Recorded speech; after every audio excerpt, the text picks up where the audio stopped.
জলপাইগুড়ি শহরকে দুভাগে সোজা ভাগ করে কয়েক কিলোমিটার দক্ষিণে গিয়ে তিস্তা নদীতে মিশেছে করলা নদী। সেই সুন্দর নদীটির আজ কদর্য রূপ ধরা পড়ছে কচুরিপানা আর অন্যান্য আবর্জনার গয়না পরানোয়।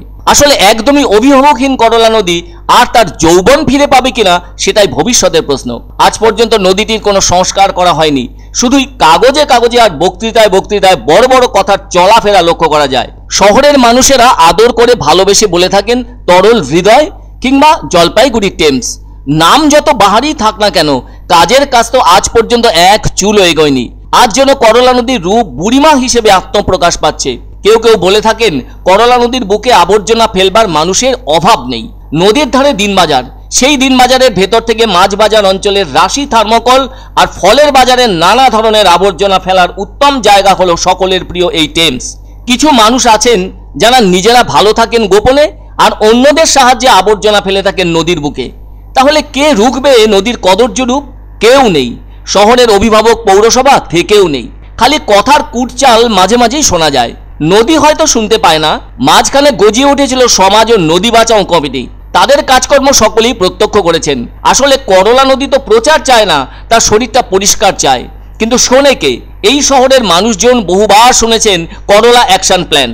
সেই পরিকল্পনা করলার বুকের কচুরিপানা জমার মতো কিছু একটায় আটকে গিয়েছে। মনে হয় না তার বাস্তবায়ন ঘটবে। একবার যদি অভিভাবকহীন অবস্থা আসে তাহলে আর রক্ষে নেই। তার অবস্থা অনাথের মতোই হবে। এখন যেন ওই নদী বেঁচে আছে শুধু দয়ার জোরে। ওই এক আধজন পরিবেশপ্রেমী আছেন, তারা তাদের গরজে মাঝে মাঝে নদীটির বুক থেকে আবর্জনা সরানোর দায়িত্ব পালন করে থাকেন। তখন করলা যেন একটু শান্তি পায়, যেন কয়েক দিনের জন্য হাঁপ ছেড়ে বাঁচে। আর আজ তো শুধুই লোক দেখানো কিছু কথাবার্তা চলতে থাকে করলা নদীর সংস্কারকে কেন্দ্র করে।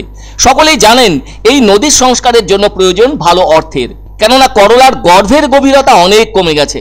মাঝে মাঝে এই ছোট্ট পরিসরের নদীটির বুকে চর গজিয়ে উঠেছে, যা সত্যি খারাপ লাগে। অথচ একসময় এই করলা নদী একটা বাণিজ্যিক রূপ ছিল। দিনবাজারের ভেতরে যে শতাব্দী প্রাচীন কালী মন্দির আছে তার পূর্ব পাশে রয়েছে একটি ঘাট। একসময় ওই ঘাটে বাণিজ্যের নৌকো এসে লাগতো আর দিনের বেলায় ব্যবসা হতো। ফলে দিনবাজার শব্দটি সেই ঐতিহ্য বহন করছে আজও। নদীর সেই নাব্যতা ফিরবে কবে তা বলতে পারবে এই শহরের পৌরসভা নামের অভিভাবক। বাবুঘাট থেকে শুরু করে সোজা যতদূর দক্ষিণে যাওয়া যায় নদীকে দেখতে দেখতে ততই সেই কচুরিপানা আর আবর্জনার আভরণ করলাকে তার ঐতিহ্য নষ্ট করতে অগ্রণী ভূমিকা পালন করে চলেছে। কে বলবে দিনবাজার থেকে পণ্য বোঝায় নৌকো একসময় করলার জলে ভেসে কিং সাহেবের ঘাট হয়ে পৌঁছে যেত তিস্তায়, আর সেখান থেকে নৌকোপথে উত্তাল তিস্তার বুক পেরিয়ে পৌঁছাতো ওপারের বার্নিশ ঘাটে। সে সময়ে যথেষ্ট গভীরতা ছিল করলা নদীর, আর এখন প্রচুর শ্যাওলা জমেছে করলার বুকে। কে সেই শ্যাওলা পরিষ্কার করবে?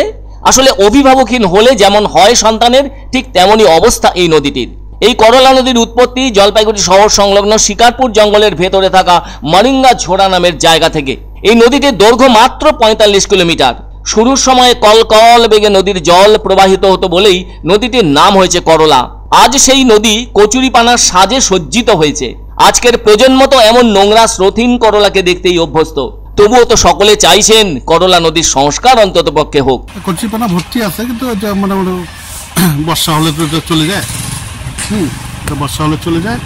একটু পরিষ্কার পরিচ্ছন্ন হওয়া উচিত। জলপাইগুড়ির মধ্যে একটা শহরের মধ্যে একটা নদী যাচ্ছে, তো এটা একটু পরিষ্কার পরিচ্ছন্ন থাকলে ভালো হয়, মশা মাছি হয় তো।